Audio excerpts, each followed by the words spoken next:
آج 14 صدیوں کے بعد وہ آکاش وانی اسی سرکشت شکل میں ہمارے سامنے چلی آتی ہے۔ میں آپ کی خدمت میں عرض کروں کہ آج اگر حضرت موسیٰ علیہ السلام نے جو لاٹھی سمندر کے اوپر ماری تھی، وہ لاٹھی اگر ہم سب کے سامنے ظاہر ہو جائے، کوئی شخص کھڑا ہو جائے کہ موسیٰ علیہ السلام کی وہ لاٹھی مجھے ملی ہے، تو لوگ اس لاٹھی کی زیارت کے لیے اس کے گھر کا دروازہ توڑ دیں گے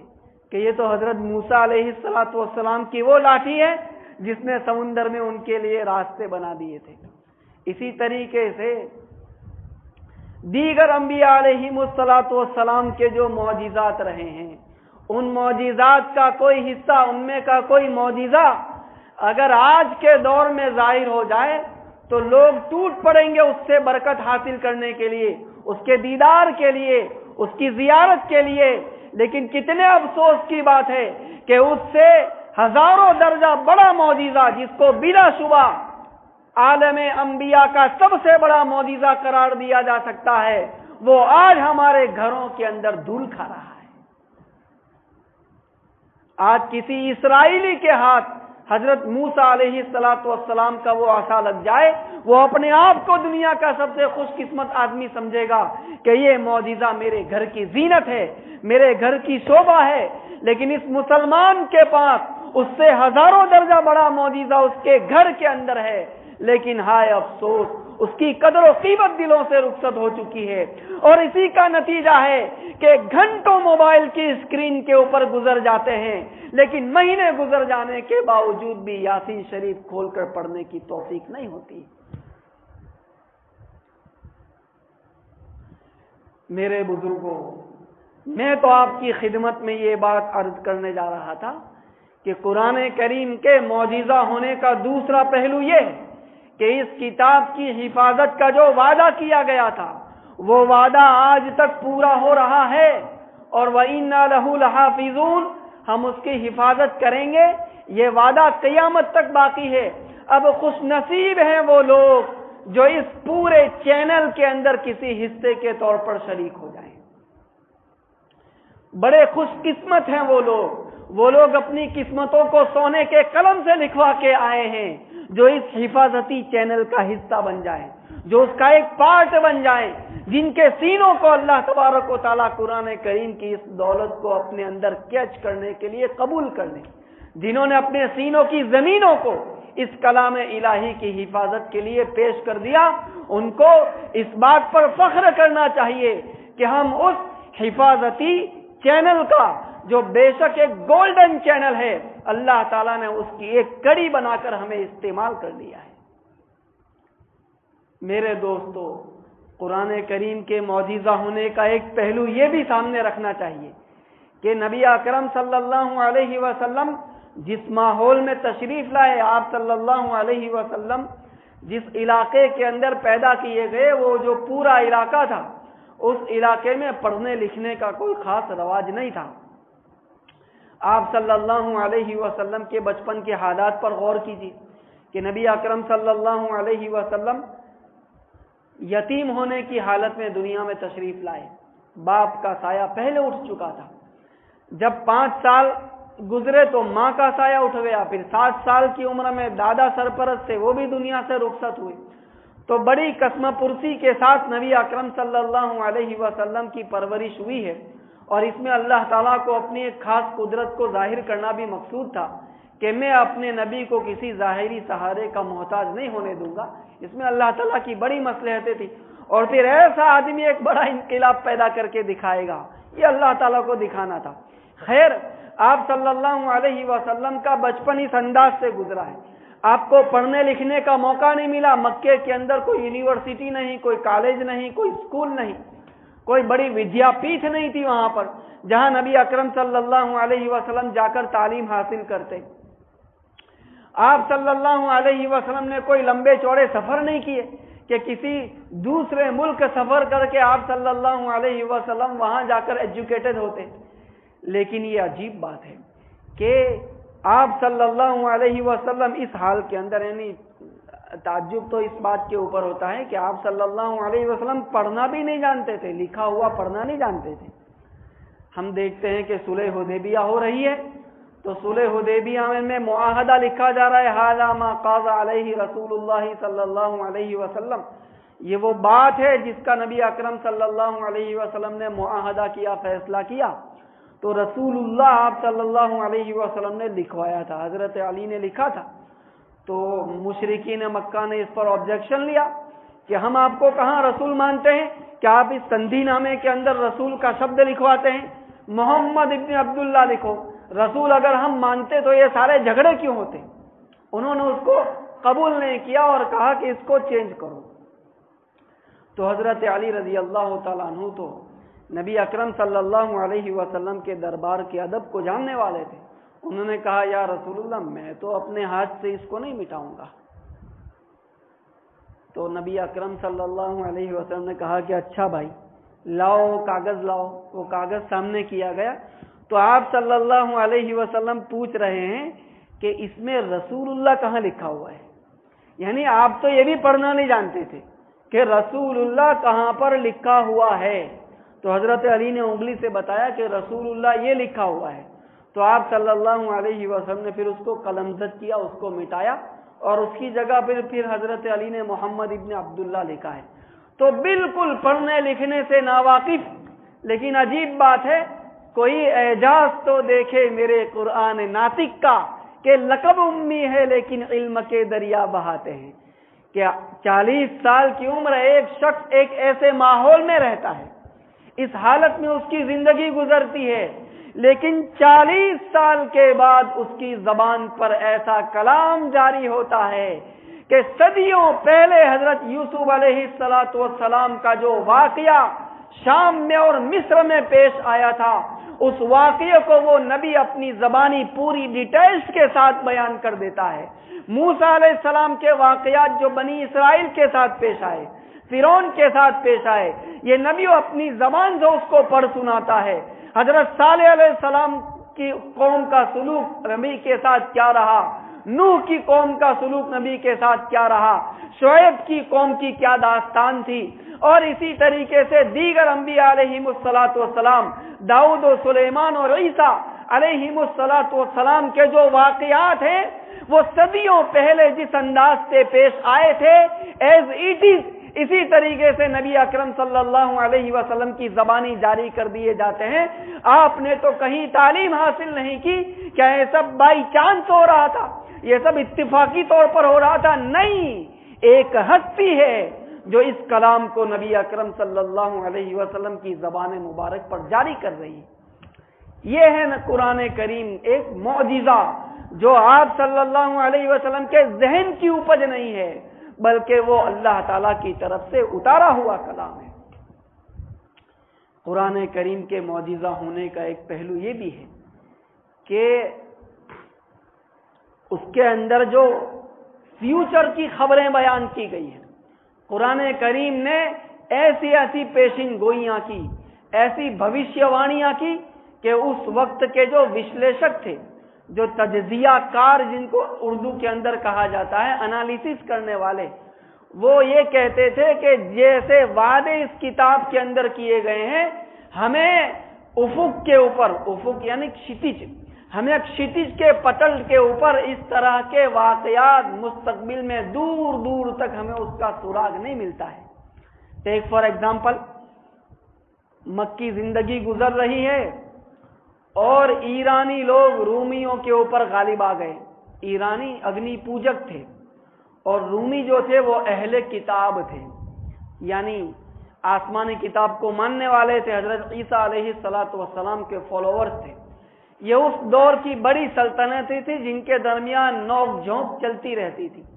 تو ہوا یہ کہ ایرانیوں نے ایک مرتبہ رومیوں پر حملہ کیا اور ان کے بہت اندر تک گھستے چلے گئے، ان پر فتح حاصل کر لی۔ تو جب یہ خبر مکے پہنچی ہے، مکی دور ہے، تو مشرکین مکہ خوشی سے بغلے بجانے لگے، جشن منانے لگے کہ جس طریقے سے ہمارے اگنی پوجک بھائی ان کے اوپر غالب آ گئے، کتابیوں پر غالب آ گئے، اسی طریقے سے ہم ہمیشہ ان لوگوں کے اوپر جو آسمانی کتاب اپنے پاس ہونے کے دعوے دار ہیں، ان پر ہمیشہ غالب رہیں گے۔ مسلمان چونکہ آسمانی کتاب کا دعویٰ رکھتے تھے اور عیسائی بھی اہل کتاب تھے، تو یہ مناسبت ہے۔ اسی وجہ سے کچھ لوگ، اب یہ تو ایک لطیفے کے طور پر ہی بات ذکر کر رہا ہوں کہ وہ ہم لوگ بچپن میں ہمارے کچھ ایسے دوست تھے کہ جیسے انڈیا کا میچ اور آسٹریلیا کا میچ ہے تو کہتے تھے کہ ہم تو اس میں بھی آسٹریلیا کی فیور کریں گے۔ بھائی کیوں؟ کہ وہ اہل کتاب ہے، تو اہل کتاب کی فیور کریں گے۔ خیر، میں تو یہ عرض کر رہا تھا کہ چونکہ وہ بھی کتابی تھے اور یہ بھی کتابی تھے تو مسلمانوں کو اس کا صدمہ ہوا۔ اس وقت قرآن کریم کی آیت اترتی ہے اور یہ پیشین گوئی کی جاتی ہے کہ الف لام میم غلبت الروم فی ادنی الارض وهم من بعد غلبهم سیغلبون فی بضع سنین۔ قرآن کہتا ہے کہ روم اس وقت مغلوب ہو گیا، شکست کھا گیا، ہار گیا ہے، لیکن یاد رکھنا وهم من بعد غلبهم سیغلبون فی بضع سنین کہ یہ ٹیمپرری ہے، چند سالوں کے بعد یہ لوگ دوبارہ غالب آ جائیں گے۔ اب اس دور کی تاریخ جن لوگوں کے سامنے ہے وہ کہتے ہیں کہ ایسی شکست دی تھی ایرانیوں نے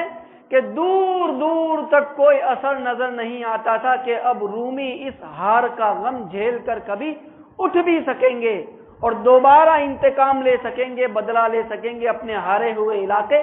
ایرانیوں سے واپس لے سکیں گے۔ دور دور تک اس طرح کے چانسز نہیں تھے۔ لیکن یہ عجیب بات ہے کہ ابھی 10 سال کا عرصہ گزرتا ہے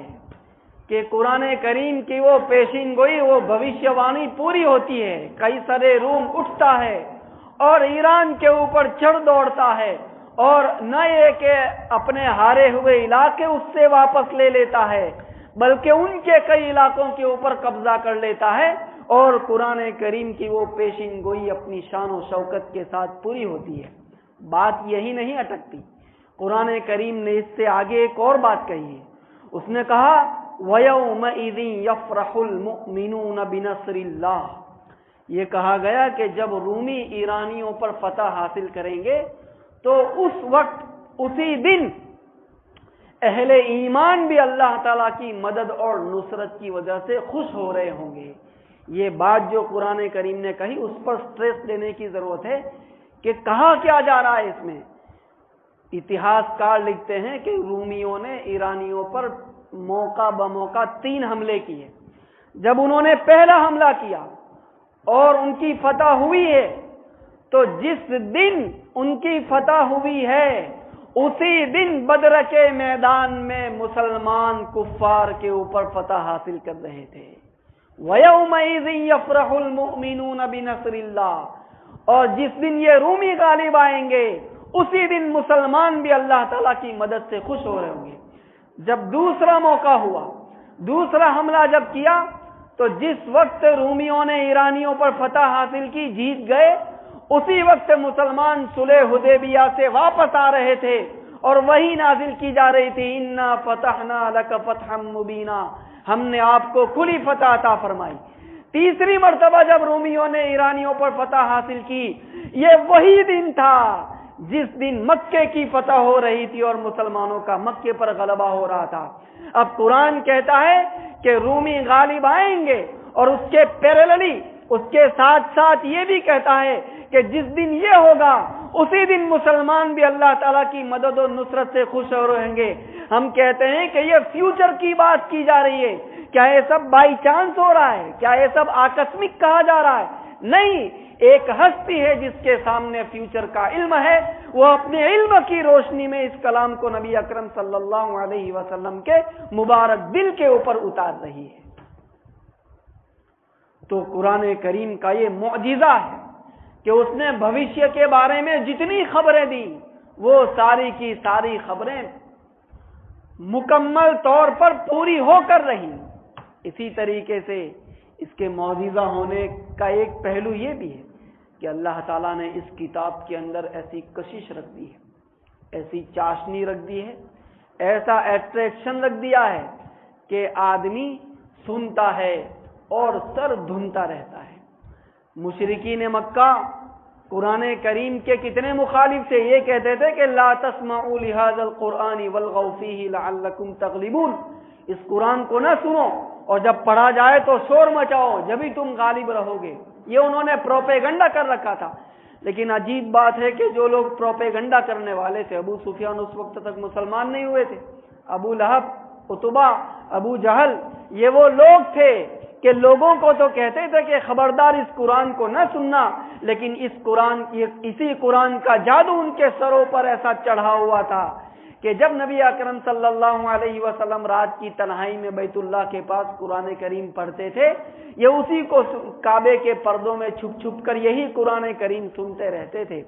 اور جب الگ ہوتے تھے تو ایک دوسرے کو دیکھ کر شرمندہ ہوتے تھے کہ ہم تو لوگوں کو کہتے ہیں اور خود اس پر عمل نہیں کرتے، عزم کرتے تھے کہ کل سے کوئی نہیں آئے گا، لیکن دوسرے دن پھر اپنے دلوں کو وہاں پہنچانے پر مجبور پاتے تھے۔ امام بیہقی نے دلائل النبوہ کے اندر اس روایت کو ذکر کیا ہے۔ تو یہ قرآن کریم کا اثر تھا کہ ہاں کوئی کیسا ہی اچھا گانا کیوں نہ ہو، غزل کیوں نہ ہو، آدمی اسے 1 مرتبہ سنتا ہے، 5 مرتبہ سنتا ہے، 10 مرتبہ سنتا ہے، 11ویں 12ویں مرتبہ میں آدمی اگتا جاتا ہے، اس کی طبیعت کے اندر اکتاہٹ پیدا ہو جاتی ہے، حالانکہ اس کا معنی مطلب وہ سمجھ رہا ہے۔ قرآن کریم کا معنی مطلب کتنے مسلمان سمجھتے ہیں؟ وہ ایک بالکل دوسری لینگویج میں ہے، سمجھ میں نہیں آتا، لیکن اگر کوئی خوش الحانی کے ساتھ قرآن کریم پڑھ رہا ہے تو بس آدمی سنتا ہے اور سر دھنتا جاتا ہے۔ آج 14 صدیوں میں کیا کوئی ایسا مسلمان دکھایا جا سکتا ہے جو امام صاحب سے آ کر یہ کہے کہ امام صاحب آپ نے کیا ہر رکعت کے اندر سورہ فاتحہ لگا رکھی ہے؟ ہم تو یہ سورت سن سن کر اگتا چکے ہیں۔ سمتھنگ شوڈ بی نیو، کچھ نیا ہونا چاہیے۔ آج تک کسی مسلمان نے کسی امام صاحب کو آ کر یہ نہیں کہا۔ تو یہ سورہ فاتحہ کو آدمی 1 بار سنے، 10 بار سنے، اور اسی کی تفسیر سے انشاءاللہ اس کا ہم آغاز بھی کریں گے۔ 100 بار سنے، 1000 بار سنے، سنتا چلا جائے، لیکن اس کی طبیعت میں کبھی اکتاہٹ پیدا نہیں ہوتی۔ حیدرآباد کے اندر ایک فنکشن ہو رہا تھا، پروگرام ہو رہا تھا، اس میں وہاں کا جو کمشنر تھا وہ پہنچا ہوا تھا، جوائنٹ پروگرام تھا جس میں مسلمان نان مسلم سب تھے۔ تو وہاں قرآن کریم کی تلاوت کی گئی۔ تو جب اس کمشنر کے بولنے کا موقع آیا تو وہ کہنے لگا کہ میں آرگینائزر سے، جو اس پروگرام کے جو آرگینائزرز ہیں ان سے میں ریکویسٹ کرتا ہوں کہ یہ جو ابھی جس کتاب کا پٹھن کیا گیا ہے اس کی کوئی CD اگر آپ کے پاس ہو تو وہ مجھے دیں۔ اور پھر وہ کہنے لگا کہ میری عادت یہ ہے کہ جب میں گھر سے آفس جاتا ہوں یا آفس سے گھر جاتا ہوں تو اپنے من کی شانتی کے لیے میوزک سنتا ہوں۔ وہ کہنے لگا کہ آج میں نے پہلی مرتبہ زندگی کے اندر اس کلام کو سنا ہے، تو میں اپنے دل کی بات آپ سے شیئر کرنا چاہتا ہوں۔ وہ کہتا ہے کہ مجھے اپنی پوری زندگی میں کسی بہتر سے بہتر سنگیت کو سن کر وہ تسلی حاصل نہیں ہوئی، میرے آتما کو وہ شانتی نصیب نہیں ہوئی جو آج اس کلام کے پٹھن کو سن کر مجھے حاصل ہوئی ہے۔ اس لیے اب میں نے ارادہ کیا ہے کہ اپنے گھر آتے جاتے وقت میں اسی کو سنتا رہوں گا۔ جادو وہ ہے جو سر چڑھ کے بولے، الفضل ما شہیدت بہ الاعداء۔ تو یہ قرآن کریم کا معجزہ ہے کہ اللہ تعالیٰ نے اس میں ایسا آکرشن رکھا ہے، ایسی کشش رکھی ہے کہ آدمی اس کی طرف کھینچا چلا جاتا ہے۔ میرے بھائیوں، قرآن کریم کے معجزہ ہونے کے اور بھی پہلو ہیں، لیکن ہم اب اسی پر اکتفا کرتے ہیں، اسی پر بس کرتے ہیں، اور باقاعدہ سورت کی تفسیر میں داخل ہوتے ہوئے ہم نے چونکہ پچھلی مرتبہ یہ وعدہ کیا تھا کہ کچھ نہ کچھ تفسیر کے تعلق سے شروع کر ہی دیں گے، تو اس مضمون کو یہیں سمیٹ کر حقیقت یہ ہے کہ جو معجزہ ہے تو اس معجزے کے تمام پہلوؤں کا کوئی احاطہ نہیں کر سکتا، کیونکہ خود نبی اکرم صلی اللہ علیہ وسلم نے فرمایا کہ لا تنقطع عجائبہ، اس کے عجائبات کبھی ختم ہونے کا نام نہیں لیں گے۔ ایک کلام ہوتا ہے، تو اگر لوگ اس کی چھراوٹ کرنے کے لیے بیٹھے، تشریح کرنے کے لیے بیٹھے، تو انسانی کلام ایک سینٹنس ہے، اس سینٹنس کا ایک مطلب ایک صاحب نے لکھا، دوسرے صاحب نے لکھا، بہت تو اس میں کتنا لکھا جا سکتا ہے، اس کا وورن کس قدر کیا جا سکتا ہے۔ لیکن یہ عجیب بات ہے کہ جب سے قرآن کریم نازل ہوا ہے، اس کے بعد جب سے تفسیریں لکھی جا رہی ہیں، تو روزانہ مارکیٹ کے اندر کوئی نئی تفسیر آ رہی ہے، اور ہر آنے والا کوئی ایسی بات لکھتا ہے جو اس سے پہلے نے نہیں لکھی۔ تو سوچئے اس کلام کی گہرائی، اس کی وسعت اور اس کے معنی کے اندر جو پھیلاؤ اللہ تعالیٰ نے رکھ دیا ہے، اس کا اندازہ لگائیے کہ یہ کیسا کلام ہے جس کے علوم کے خزانے کبھی ختم ہونے کا نام نہیں لیتے، اس کے علم کے سوتے کبھی خشک نہیں ہوتے، اور یہ چشمہ مسلسل بہتا رہتا ہے، اور ہر آنے والا یہ سمجھتا ہے کہ ابھی قرآن کریم میں بہت سی ایسی چیزیں ہیں جو لوگوں کے سامنے لائی نہیں جا سکی، اس لیے وہ قلم اٹھاتا ہے، لیکن اس کے بعد ایک اور آتا ہے اور وہ اس سے اگلی منزل کا راہی بنتا ہے۔ تو یہ بھی قرآن کریم کے معجزہ ہونے کا ایک پہلو ہے کہ قیامت تک اس کی تفسیریں لکھی جاتی رہے گی، لیکن اس کے علوم، اس کے اندر معرفت کی جو باتیں ہیں، وہ کبھی ختم ہونے کا نام نہیں لے گی۔ قرآن کریم کا ایک معجزہ اس کا عددی اعجاز بھی ہے۔ عددی اعجاز یعنی چوکس چیزیں قرآن کریم میں چوکس عدد اور چوکس سنکھیا کے اندر آئی ہیں، تو اس کو بھی لوگوں نے ایک خاص کمبینیشن کے ساتھ بیان کیا ہے کہ قرآن کریم کے اندر رجل یعنی مرد اور امراتن یعنی عورت، تو جتنی مرتبہ یہ شبد استعمال ہوا ہے اتنی ہی مرتبہ یہ شبد بھی استعمال ہوا ہے۔ اسی طریقے سے دنیا کا شبد قرآن میں 88 مرتبہ استعمال ہوا، آخرت کا شبد قرآن کریم میں 88 مرتبہ ہی استعمال ہوا ہے، اور اس پہلو پر یعنی اتنا کام ہوا ہے کہ مستقل لوگوں نے اس پر کتابیں لکھی ہیں، جس کو قرآن کریم کا عددی اعجاز کہا جاتا ہے۔ سورہ کوثر کی تفسیر کی اللہ تعالیٰ نے کبھی توفیق دی تو اس کے ضمن میں اس کو تفصیل کے ساتھ ذکر کیا جائے گا۔ اس وقت تو ہم آپ کی خدمت میں یہ عرض کرنا چاہتے ہیں کہ ہمارے پیش نظر اس وقت جس سورت کی تفسیر ہے وہ سورہ فاتحہ ہے۔ سورہ فاتحہ قرآن کریم کا خلاصہ ہے، اور اسی وجہ سے اسے ہر نماز کے اندر پڑھوایا جاتا ہے یا سنوایا جاتا ہے، تاکہ پورے قرآن کریم کا خلاصہ ہر نماز میں آدمی کے کانوں سے گزرتا رہے، اس کے دل کے اوپر چوٹ کرتا رہے۔ اس لیے اس مجلس کے لیے بھی سب سے پہلے جس سورت کو چوز کیا گیا ہے، جس سورت کا انتخاب کیا گیا ہے، وہ سورہ فاتحہ ہی ہے۔ انشاءاللہ آئندہ ہفتے سے باقاعدہ اس سورت کی تفسیر شروع کی جائے گی۔ بڑے شوق کے ساتھ آپ حضرات بیٹھے ہیں، بڑی دلچسپی سے سن رہے ہیں۔ میری طبیعت تو اور چاہتی ہے کہ اس گفتگو کے سلسلے کو اور آگے بڑھایا جائے، لیکن خیر مجھے بھی جلدی پہنچنا ہے، اور آپ کی اکتاہٹ کا یا دوسرے لوگوں کی اکتاہٹ کا خطرہ ہے۔ اللہ نے چاہا تو آئندہ ہفتے تفصیل کے ساتھ سورہ فاتحہ کے اوپر گفتگو کی جائے گی۔ اللہ تعالیٰ آپ کے ذوق و شوق کو باقی رکھے، آمین یا رب العالمین۔ بسم اللہ الرحمن الرحیم، الحمد للہ رب العالمین، اللہم صلی علی سیدنا محمد وعلی آل سیدنا مولانا محمد مبارک وسلم۔ یا حی یا قیوم برحمتک نستغیث اصلح لنا شأننا کلہ ولا تکلنا الی انفسنا طرفۃ عین۔ اے اللہ ہم سب کے گناہوں کو معاف فرما، ہمارے یہاں جمع ہونے کو اپنے فضل و کرم سے قبول فرما، قرآن کریم کے ساتھ ہمیں خصوصی تعلق نصیب فرما، اس مجلس کو اپنی بارگاہ میں قبول فرما، اس سلسلے کو مبارک فرما، ہم سب کو اس بارے میں استقامت نصیب فرما۔ اللہ کتنے پیارے نوجوان ہیں جو اپنا وقت کہیں اور ضائع کر سکتے تھے، لیکن انہوں نے بڑی قربانی کے ساتھ اپنے آپ کو یہاں لا بٹھایا ہے۔ ان کے بیٹھنے کو رائگاں نہ فرما، ضائع نہ فرما، ان سب کے دلوں کو ہدایت کے نور سے روشن فرما، ان سب کو کام کا بنا دے، ان میں سے کسی کو بھی ضائع ہونے سے محفوظ فرما۔ اے اللہ جو لوگ ان نوجوانوں کے پیچھے محنت کر رہے ہیں، اللہ ان سب کی محنتوں کو قبول فرما۔ اس مجلس کے لیے جن لوگوں کی کوششیں ہیں ان کی کوششوں کو بارآور بنا۔ اے اللہ قرآن کریم کی برکات سے ہم سب کو مالا مال فرما، ہماری زندگی قرآن کریم کے مطابق بنا، ہمارے اخلاق، ہماری عادات، ہماری عبادات، ہماری سماجی معاشرتی ہر قسم کی زندگی اور زندگی کے ہر پہلو کو قرآن کریم کے سانچے میں ڈالنے کی ہم سب کو توفیق عطا فرما۔ ہم نے اس کتاب کے ساتھ بڑی بے وفائی برتی ہے، بڑا ظلم ڈھایا ہے۔ اے اللہ ہم دوستوں کے ساتھ وفا کرتے ہیں، ہم کھیل کے میدانوں کے ساتھ وفا کرتے ہیں، ہم اپنے موبائل کے ساتھ وفا کرتے ہیں، لیکن اگر ہماری بے وفائی ہے تو آپ کی اس مقدس کتاب کے ساتھ ہے جو آپ نے ہمیں عطا فرمائی ہے۔ اللہ ہماری اس ناقدری کو معاف فرما، ہمیں اس کی تلاوت کی توفیق عطا فرما، اس کو عظمت کی نگاہ سے دیکھنے کی توفیق عطا فرما، اللہ اس کی برکات سے اپنی زندگی کو مزین کرنے کی ہمیں توفیق عطا فرما، محرومی سے حفاظت فرما، ایسے دن سے اور ایسی گھڑی سے اور ایسی زندگی سے ہماری حفاظت فرما کہ مہینے گزر جائیں ہمیں قرآن کریم کھلنے تک کی توفیق نہ ہو، اللہ دنوں پر مہر لگا دیے جانے سے، پتا کاٹ کر جس طرح ایک طرف پھینک دیا جاتا ہے اس طریقے سے قرآن کریم سے ونچت کر دیے جانے سے ہم سب کی حفاظت فرما، ہمیں اس کتاب کے ساتھ خصوصی شغف اور تعلق نصیب فرما،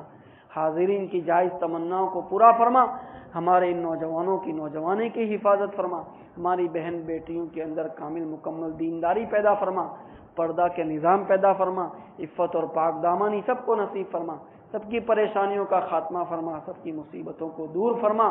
اے اللہ سب کے دلوں کے حال سے آپ واقف ہیں، اللہ جس کے دل میں جو جائز تمنائیں مراد آرزوئیں ہیں عافیت کے ساتھ پوری فرما، ہم نے جو مانگا عطا فرما، نہیں مانگ سکے زبان پر نہیں آ سکا بے مانگے اپنے فضل و کرم سے عطا فرما، ہماری دعاؤں کو محض اپنے فضل و کرم سے حضرت نبی اکرم صلی اللہ علیہ وسلم کے صدقے طفیل میں قبول فرما، جزا اللہ عنا نبینا محمد صلی اللہ علیہ وسلم ما هو اہلہ، سبحان ربک رب العزة عما یصفون وسلام علی المرسلین والحمد للہ رب العالمین۔